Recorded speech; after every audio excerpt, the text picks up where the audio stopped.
വർഷത്തിൽ വീണ്ടും ഔഷധ കലവറയിൽ ഞങ്ങൾ GUPS ആഞ്ഞിലിപ്രായിലെ കുട്ടികൾ അറിവ് പകരുന്നതിൽ ഏവരായാലും സ്വീകരിച്ചിടണം മടിയാതെ. GUPS ആഞ്ഞിലിപ്രായിലെ മാതൃഭൂമി സീഡ് ക്ലബിന്റെ ഭാഗമായി നടന്നു വരുന്ന ഔഷധ വിജ്ഞാനത്തിന്റെ പുതിയൊരു ദിനത്തിലേക്ക് ഏവർക്കും സ്വാഗതം. നമ്മൾ ഇന്ന് പരിചയപ്പെടാൻ പോകുന്ന സസ്യത്തിന്റെ പേരാണ് ഇഞ്ചി. ഇഞ്ചിയെ പറ്റി പരിചയപ്പെടുത്താൻ 7ാം ക്ലാസ്സിൽ പഠിക്കുന്ന രഞ്ജുവിനെ ക്ഷണിച്ചുകൊള്ളുന്നു. ഇഞ്ചി ഒരു സുഗന്ധദ്രവ്യ ഔഷധവുമാണ്. ഇഞ്ചി ശാസ്ത്രനാമ സിജിബാർ ഓഫിസിനാണ്. ഇതിന്റെ കിഴങ്ങാണ് ഉപയോഗയോഗ്യമായ ഭാഗം. ഔഷധവുമാണ് ഇഞ്ചി. ശാസ്ത്രനാമ സിജിബാർ ഓഫിസിനാണ്. ഇതിന്റെ കിഴങ്ങാണ് ഉപയോഗയോഗ്യമായ ഭാഗം.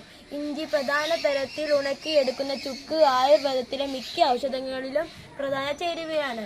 ചൂട് ഈർപ്പം കലർന്ന കാലാവസ്ഥയാണ് ഇഞ്ചി കൃഷിക്ക് നല്ലത്. പച്ച ഇഞ്ചി പാചകത്തിനായി ഉപയോഗിക്കുന്നു.